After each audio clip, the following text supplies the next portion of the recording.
Hi, I'm Peter Hyman, Chair of the Boys Education Commission.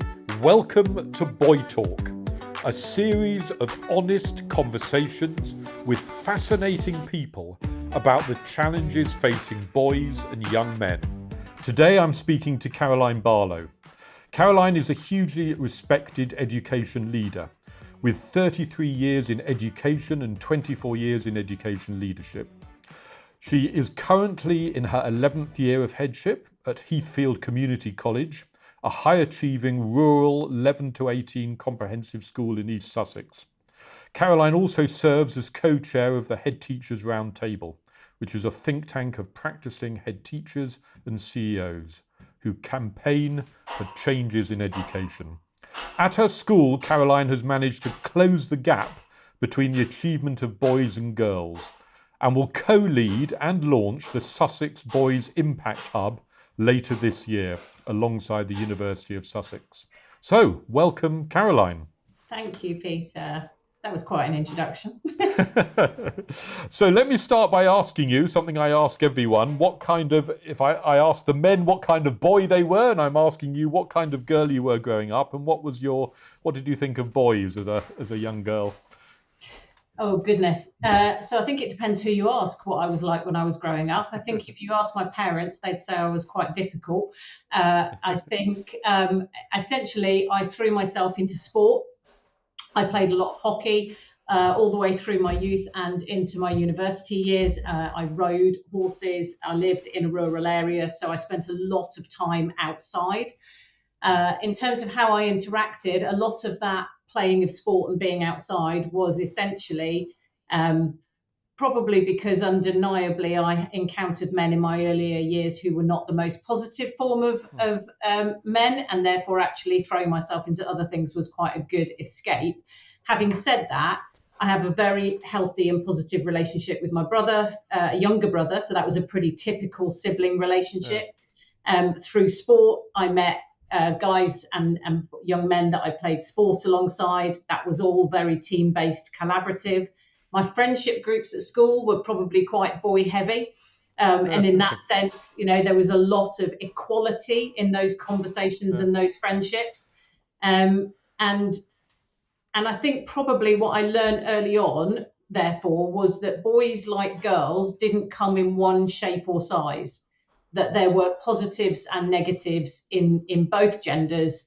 And actually, it was just important to understand who you could trust, who was going to be fun to be around, and what you yourself enjoyed doing, and who was likely to want to do that with you.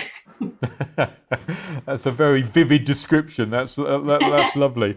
So how would you describe, look, you're a very experienced school leader. How would you describe the challenges that boys are facing at the moment?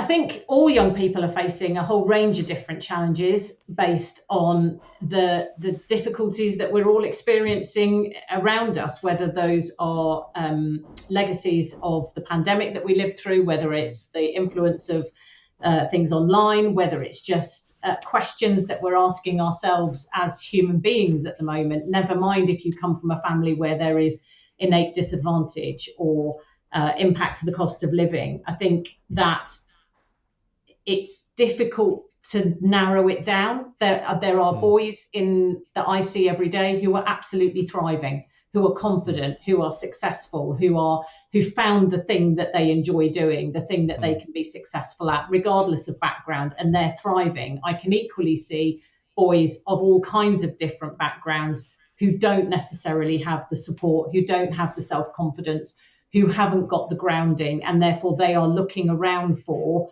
where is my place? And it's those vulnerabilities that perhaps play into some of the stereotypes that we see cast around and talked about. Yeah, that's really interesting. And what made you get interested? So what I find fascinating is you have managed to close the achievement gap between boys and girls. I suppose the first question is what got you interested in that and wanting to act on that? And then obviously how did you go about it? So when I took over the school in 2015, it was a good school. It was a perfectly acceptable rural school, had a long history in the community of being liked, But under the measures that existed in 2015, it would happily have been classed as coasting. So for me, it was a journey of school improvement. And the first 3 or 4 years were absolutely about unpicking where were the areas where there was significant improvement that could be made. And there were a number, but one of them was the achievement of boys. And for me, that spoke right to probably what I hinted at the start, that actually equality is a really big driving factor for me. It doesn't matter whether you're male, female, or any other kind of demographic split that you want to talk about. Equality is a driving force. And it was one of the things that we pinned a lot of our culture around. So when we spoke to the boys and actually understood what it was like for them, there were some clear things that we felt were worth exploring and looking at. So tackling the underachievement of boys without suppressing the achievement of girls was a fundamental part of raising both the school outcomes and also the opportunities for boys. And what were you finding then when you started investigating and talking to boys? What were you finding were the real issues as to why they were behind the girls? So all of our students come in at around or above national average. So we weren't dealing with significant educational trail that we had to make up. There were small numbers where there were literacy supports that we would put in place, but we weren't dealing with a significant difference there. What we were finding was that the boys were telling us that they felt they were being treated differently. And they could articulate that in a range of ways, whether it was how they were spoken to, whether it was the kind of success that was being celebrated at school, or whether actually it was just that they felt that quite a lot of the time the bar was lower for them. So why would they bother excelling? Because clearly everybody expected them to perform less well anyway. They felt that they were not fairly treated in terms of behaviour and consequences. They felt that too many of the girls were getting away with things, but they were being targeted because maybe they described it's, well, because we're louder, it's because we're more noticeable, we're bigger. And this was things that they were saying. Now, we weren't necessarily saying, oh, yes, that's all absolutely true. But it was interesting that that was their perspective. Yeah. And when we started to dig under the skin of it, we found aspects of that did ring true and aspects of it where we could kind of hold the mirror back and say, well, actually, that's not necessarily the case. And let's talk about why. So it was interesting to see what was behind that. And what did you find was true in terms of attitudes of staff or teachers in particular and how they were treating young people and the language they were using and things like that?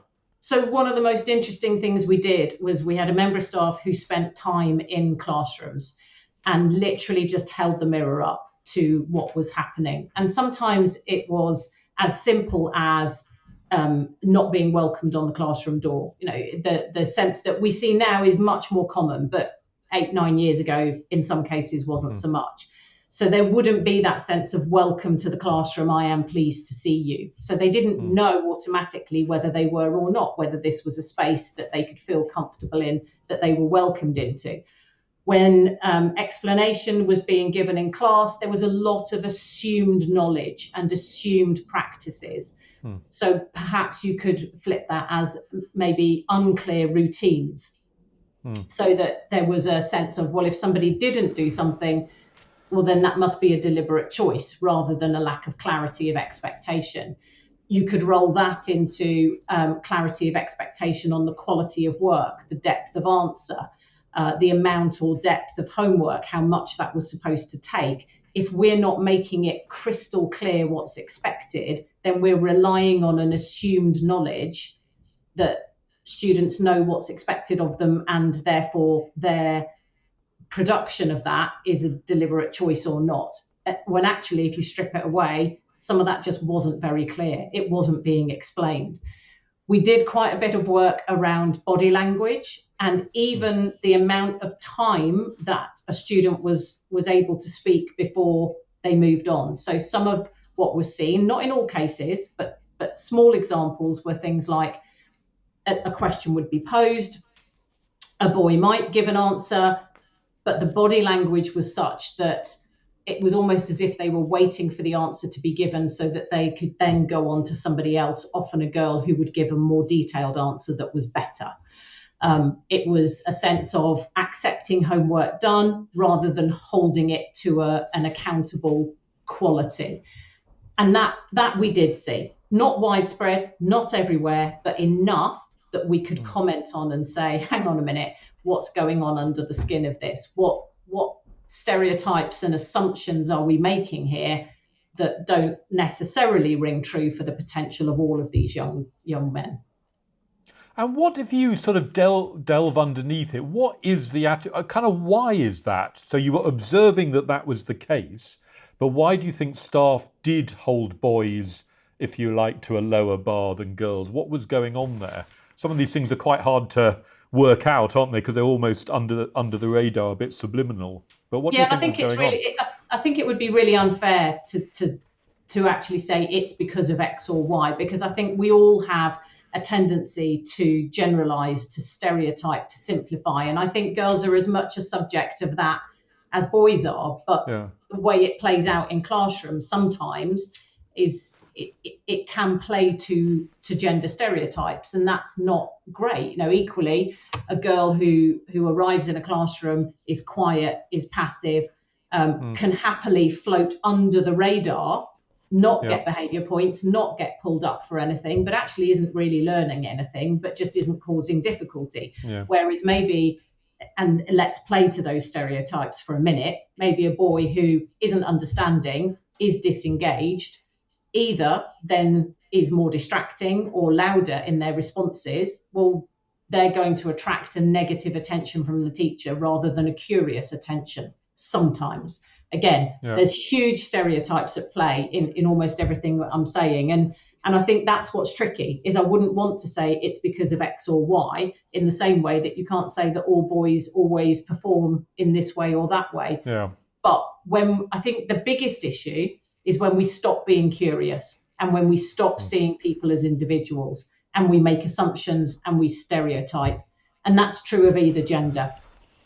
Yeah, that's absolutely right. And I mean, from the boys I've talked to, and I've been around the country talking to many hundreds recently, I think they feel, whether they're right in this, they feel more than girls that they're labelled more quickly, that they become the naughty boy or the disruptive boy more, and then that label sticks and is quite hard to shed. So there's maybe something going on there. You also talk about busting some myths. What sort of myths were you busting when you did all of this work? Yeah, well, we started the whole process with a series of kind of little pilots. And some of them were, when you look back at it, some of them were faintly ridiculous. I mean, actually thinking, so there was research around that physicality works for boys. Boys need to be more physical. They need to be doing things. So we worked on some activities in tutor time that played to that. Well, it made absolutely no difference. I mean, it made a difference for some, but not for others, which comes back to, well, of course it would, because it works for some people, but not for others. We looked at mentoring and whether that would work. And in some cases it did, and in other cases it didn't. And that was almost true for all of it. There were some common themes that we drew out from that, which was around high expectations, but high expectations communicated with care, not with kind of cold robustness. So it was about, I want you to redo this piece of work, or I want you to add more to it because I know you can, because I care that you can, because actually you doing your best is important to me, not redo this because it's rubbish. There's a massive difference between the two. There was a sense of what came clear was absolutely understanding in those relational approaches. The greeting on the door, I am pleased to see you. I'm going to put down whatever happened last lesson because it's gone. It's not important. So that sense of grudges being held, I think again, a lot of young people are prone to that, and that's rooted in self-esteem. They're worried about what people think of them, and boys, despite how some might appear, they worry about that as much as girls do, and the sense that, well, that person thinks I'm always poorly behaved, that person's expecting this or that of me. We need, as adults, to present in a way that says, no, we've put that down, that was last lesson, that's okay, we move on, I'm pleased to see you. And knowing something about them, how was that match you played in? Tell me about what you did because I know you like fishing, or whatever it is that is unique to that person. Making sure that we know who they are and that we are interested in that person helps to build the trust that then provides the platform for them to be brave in the classroom. And that's what we're after. We're after them to take a step out of their comfort zone, to try rather than not try. I think that's really important. And lots of what you've said there, I think, is really important. Again, when I've talked to these young NEETs, it became clear that they often had almost secret passions, which they felt no one at school knew about or cared about or whatever. And what you're saying is this deeply relational thing. I think in the aim of getting everyone through the exams, I think it sometimes becomes more unusual to actually ask a young person what they're doing outside of school. I'm amazed how many teachers don't know when someone says, oh, well, he's the under 12 champion at swimming.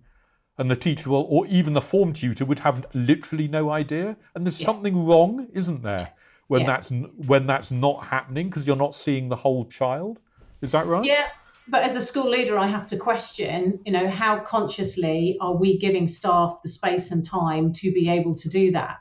When the curriculum is so full, when therefore all our time is so full and schools are being asked to do so much above and beyond what we might originally have been set up to do, that actually every hour, there are books written there, aren't there, about every minute counts.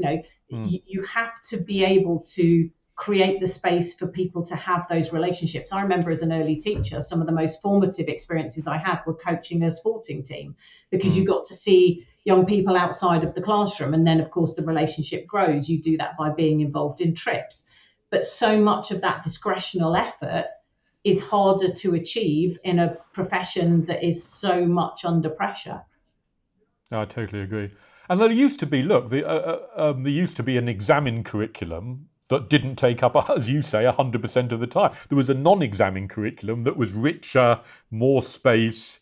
And it seems to me that is really important, isn't it? It's 100% important, and we've carved out a lot of time for whether you call it enrichment, whether you call it extracurricular, that happens in the school time. Partly because as a rural school, we're reliant on a whole suite of buses that bring them in the morning and then take them away at the end of the day. We can't expect students necessarily to be able to stay after school, but what we've made sure is we know what their interests are, that we're catering as much as we can to that within the school day, that we're flexible with how we do things, but equally that if they're not staying to do additional clubs, we know why. And that is how we know that so-and-so is a brilliant trampoliner, so-and-so is fantastic at taekwondo, so-and-so, it plays county rugby, because actually we've worked out and we've understood, well, if you're not doing stuff with us, what are you doing? How can we support you doing things? Oh, actually, you're already really busy. Brilliant. Let's celebrate it. Yeah, totally. And that relational stuff that you keep coming back to, I want to ask you about, because the behaviour side of this is interesting. I know you've talked about, in an interesting phrase, the alpha male standoff that you sometimes get in schools between the sort of male teacher and some of the boys who are sort of flexing their muscles as to their status and all the rest of it. What's your view of how that plays out and how teachers can sort of adapt to that? And I think it's really interesting at the moment, because what worked 5-10 years ago doesn't necessarily work as well now. But in a school, and there are a number of schools where you have very established, experienced staff, and how we support them to approach young people differently now, I think is a really interesting challenge, because those straightforward, hierarchical, dominant relationships aren't necessarily going to get the same responses that they might have got previously. And I'm not convinced that they were always the right ones. However, I'm equally absolutely not going to be here advocating an environment where we all sit down and we're all friends. There has to be mutual respect, and there has to be an environment where clearly people know they are cared for, and therefore that is the basis on which they happily and willingly accept the mutual respect that needs to be shown, the authority of adults, because those adults are there for their benefit. not simply to direct, suppress, dominate. And I think that's a really interesting shift, because I think young people now are much less willing to just go along with those structures that maybe they might have done previously. They are almost demanding to be seen and noticed and understood more. And the way in which that plays out is either the standoff, or they will just abdicate. And we're seeing that in terms of attendance. We're seeing it in terms of I just won't try. I just won't turn up, because I'm not going to be in that environment. I'm not comfortable in that environment, and therefore, actually, I'm not going to excel in it. So understanding young people as individuals, being that kind of coach, mentor, but with a subject expertise that says, I can help you be really good at this. I can scaffold it for you. I can support you, and I will celebrate you. I am the expert in this field, but I also understand you as a person. I think you get a much better outcome. That's so powerful, because, look, I mean, in the last 5 or 10 years, I think it's from the schools I visit, from the young people I talk to, I think it has gone the other way. I think for some schools, not all of them, the ratcheting up of the sort of zero tolerance consequences, you know, a lot of the young people I spoke to literally just say it's like a police state here. I was in isolation for days on end for a minor infringement of school uniform. I mean, that is happening in quite a lot of schools, isn't it? And I think it's fracturing that kind of relationship that you're talking about. But what's really interesting is, if you came and spoke to the students in my school, they would tell you we're strict. They would tell you that we have high expectations of them, that universally, year on year, they say that is the outcome of surveys, of what they say. So it isn't a lowering of expectations. It's how you communicate with young people. It's the explanation of the why, and the kind of collective responsibility that we are doing this together. And this is the reason why we hold these expectations high. So at no point is it a lowering of standards, but it's a different way of holding them.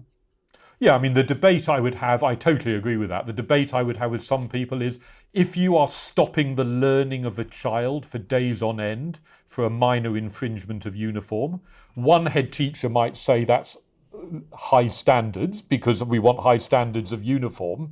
Another might say you're actually lowering the standards of learning. So it slightly depends how you come at this, doesn't it? Yeah. I mean, which I think is... Now, you've done something really interesting as well, which is on reading and literacy. You've got boys reading for pleasure, enjoyment. Now, that doesn't happen everywhere. And obviously, the stats are quite alarming, both in terms of low literacy in primary schools, or lower literacy for boys, and then a lack of reading, not for all boys, but for some of them in secondary. So how have you gone about that, getting boys really up for reading for pleasure? In many ways, I'm probably the wrong person to speak to. There are some really good, I've got some outstanding staff who have led both literacy and our English departments, but have fundamentally taken a view that reading is not the responsibility of the English department. So it's been a whole school approach. So they were very early pioneers of what I believe is an approach called fast reading, where they teach the entire text. They read it all together, all at one go. So then they never lose the track of it, the thread of it. So they are used to reading in English. However, they are equally used to reading in their other subjects. We do deliberate reading in all subjects at various points. We don't have a kind of a bell rings and everybody starts reading. It is when it's appropriate for the subject. So they will absolutely integrate reading into science and then talk about it. There is reading and oracy combined in the tutor time activities. Yes, we have all the usual kind of library-based strands of reading and accumulation and points for reading books and all that kind of thing. But I think it's underpinned because it's everywhere. Yeah, no, that's very powerful. And lots of people say, well, boys are reading quite a lot, but they're doing it online because they're more screen-based than actually reading a physical. I mean, do you mind which of those two it is? Should we be promoting one over the other, or is it entirely what suits individual boys? So what I mind is when we're binary about it. So when they're reading in English, or when they're reading in history or science or geography, they are reading a text. They're reading a source, or they're reading a book. But we're a one-to-one iPad school. They also have a reading program that they work through that they can read at home. So it isn't dependent on them having books at home. The reading is there as well. And it shows them that you can do either or and both, and some is fit for purpose in one environment, but not in another. I think it's really important that we show them flexibility and stop being so binary about what is right and what's not right. Yeah, no, I think that makes absolute sense. And so one of the themes coming up in these conversations I'm having is about parity of esteem between academic and vocational and technical. We've got a Prime Minister in waiting, about to take over, Andy Burnham, who's very passionate about this. And it's one of the themes coming out from my conversations with young people as well, which is they think, and I know this as a former head teacher, we tend to think high expectations is saying to, in every assembly, you're on the way to university, that's the thing to aim for, we want to get you all there. We're very proud as head teachers of how many people we've got into Russell Group or Oxbridge or whatever. And some of these young people say, but actually we never got a message about college. We never had a line of sight of technical or vocational. It was not really valued in our schools. What's your sense of that in what we need to do to have respected pathways of different kinds? Oh goodness, it's a systemic issue, isn't it? And you see other countries do it differently from a much earlier age, and I'm not sure that's right either. I think there is a place for a greater parity of technical and vocational education. What worries me is that we will expect schools to deliver it all, and or in creating parity in one lane, we actually diminish the resource for schools to deliver what it is that we want them to deliver already. So for me, I've got huge concerns about the how. I don't have any concerns about aiming in that direction. I think that's only valid, and it's absolutely right for all the reasons that you've said. I worry about at what cost and in what direction. And I probably also still hang on to, again, I would not want it to be gender specific. So we equally have high numbers of boys and girls going to university, going to Russell Group. Absolutely, we'll be one of those schools that celebrate that. We also try and encourage and support students into degree apprenticeships or employment. It is quite place specific, and I am interested in a conversation around place specific solutions, because in a rural area where all of the businesses are small and medium sized and it takes 50 minutes to get anywhere, actually the reality of that is quite tricky. They are often better off staying and doing A-levels and then launching, or making a considered jump at 16 to a vocational, or often around here an agricultural college that is the right destination for them. So it comes back again to knowing the individual, knowing what their strengths are, and being able to map the route to that. That makes sense. That makes total sense. And it'd be good just to say a little bit about this Sussex Boys Impact Hub that you're about to launch and what it's trying to do. So this is born out of the work of Alex Blower and the regional hubs that come from the Boys Impact research. That's a really interesting piece of work that we encountered when we got involved with the All Party Parliamentary Group a few years ago. Having worked with Alex and spoken at a couple of the events that he ran, it became obvious that there was nothing like that in this area. So we started to explore, was there going to be an uptake for a hub that might bring like-minded people together to explore what is the Sussex issue and how does that manifest itself?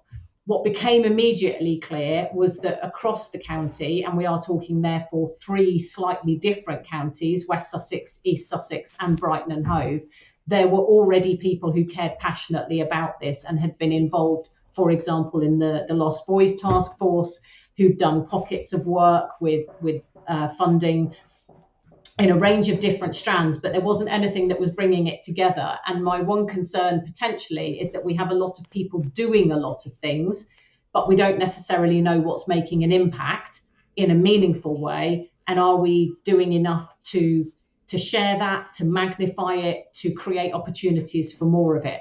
So this is designed, and I'm enormously grateful to the University of Sussex for backing it, for being willing to give resource to it and space to it, to bring those three counties together, and credit to them, they've all bought into it, along with some key players in the local area, for example, Brighton and Hove Albion, who were very much involved in the Lost Boys Task Force and who have been doing a really good piece of work around mentoring in the community. Their foundation is really powerful. And there are lots of small organisations who are doing work around mentoring, around coaching.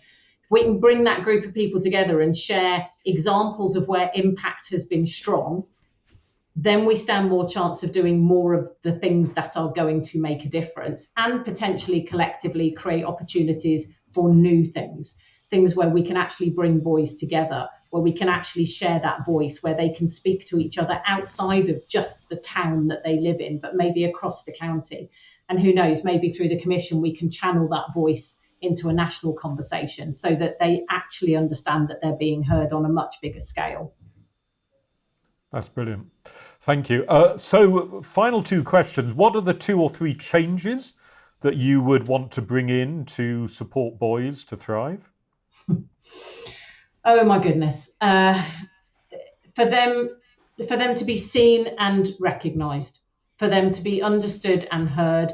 And that isn't about a lack of challenge. I think it's interesting. I was literally in the corridor this morning having a conversation with my science technician who'd also done a lot of coaching when he was younger. And we were talking about the importance of clarity and honesty, of feedback that is meaningful with high expectations, but that actually that builds self-esteem and belief. And it's the combination of all of it. So what is the change? It's that actually there is enough resource and enough understanding that we are providing that in a way that closes the gap between where some boys perceive adults are and where they think they sit. Because I think they believe that there's a big gulf and that we don't understand them. They don't understand the adult world with people who hold positions of responsibility. And somehow we've got to bridge that gap. We've got to create opportunities for them where they can be successful, so that actually that sense of self-esteem builds a confidence that then magnifies positivity. That all makes sense. And the final question, who's a current role model who you think would be good to put forward for boys today? Well, we're sitting here talking the day after the semi-final, aren't we? So, we could easily look at a whole range of players, and I'm a bit of a rugby fan, so I could talk about Marrow, we could talk about Jude, we could talk about Harry, we could talk about a whole range of them. Yeah. I think it's interesting, isn't it? Because equally, then I started to think, well, there are men and young men that I know in my personal life who I'd absolutely signpost as being role models. But would any of them feel comfortable with that label? Would any of us? No, because I think we're all acutely aware that none of us are perfect. We're all flawed. We can all be positive. And isn't that part of the message that actually in what we're not asking for is perfection out of these young people. We're asking for them to reach and recognize their own strengths and do more of that, to be able to talk about their vulnerabilities and to encourage them to be role models for each other and to bring the best of each other out. So yes, you can look at some of the current England team and say that they are actively doing that. And you could look at a whole range of people. And I suppose it's interesting, isn't it? That speaks to our first question, that I've largely chosen sporting analogies. Yeah. But they do exist in a whole range of different areas where people will be willing to recognise the strengths in others, see the ability and the positivity in showing vulnerability, and recognising where other people need some help. That those are all positive strands, and if we could all do more of that, then maybe we could live in a bit of a better place. Definitely. Caroline Barlow, thank you very much.